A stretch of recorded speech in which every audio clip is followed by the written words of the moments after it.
नमस्कार, Navshakti YouTube page मध्ये तुम्हा सगळ्यांचं स्वागत। मुंबईकरांसाठी एक महत्त्वाची आणि मोठी आनंदाची बातमी आहे। लवकरच मुंबईमध्ये कोस्टल रोडवरती आपल्याला सार्वजनिक हेलिपॅड वापरता येणार आहे। सध्या हा प्रस्ताव मांडण्यात आलेला आहे। वरळी डेअरीच्या अगदी अपोजिट साइडला एक जेट्टीचा प्रोजेक्ट सुरू आहे।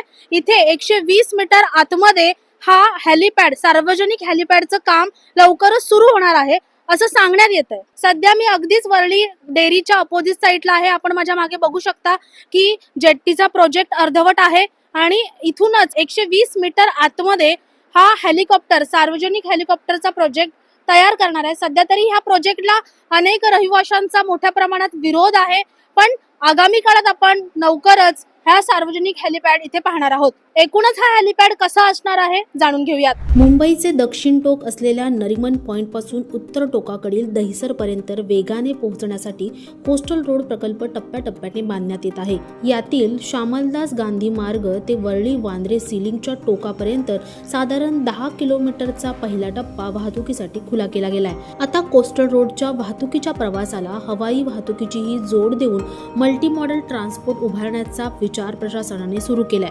मुंबईत अनेक मोठी रुग्णालये असून अनेकदा रुग्णांना ने-आण करण्यासाठी एअर ॲम्ब्युलन्सचा वापर केला जातो। मात्र सध्या विमानतळावर या ॲम्ब्युलन्स उतरवून रुग्णांना तिथपर्यंत रुग्णालयापर्यंत न्यावे लागते। त्यामुळे दक्षिण मुंबईत हेलिपॅड झाल्यास रुग्णांना मोठा दिलासा मिळेल। या हेलिपॅडची वैशिष्ट्य काय?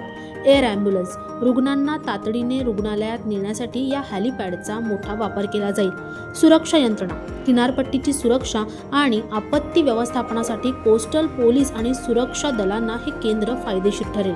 अतिमहत्त्वाच्या व्यक्तींसाठी सध्या अतिमहत्त्वाच्या व्यक्तींच्या प्रवासासाठी महालक्ष्मी रेस्कोसवरील हेलिपॅड वापरला जातो। मात्र कोस्टल रोडवरील हेलिपॅडमुळे तेथील ताण कमी होऊ शकतो।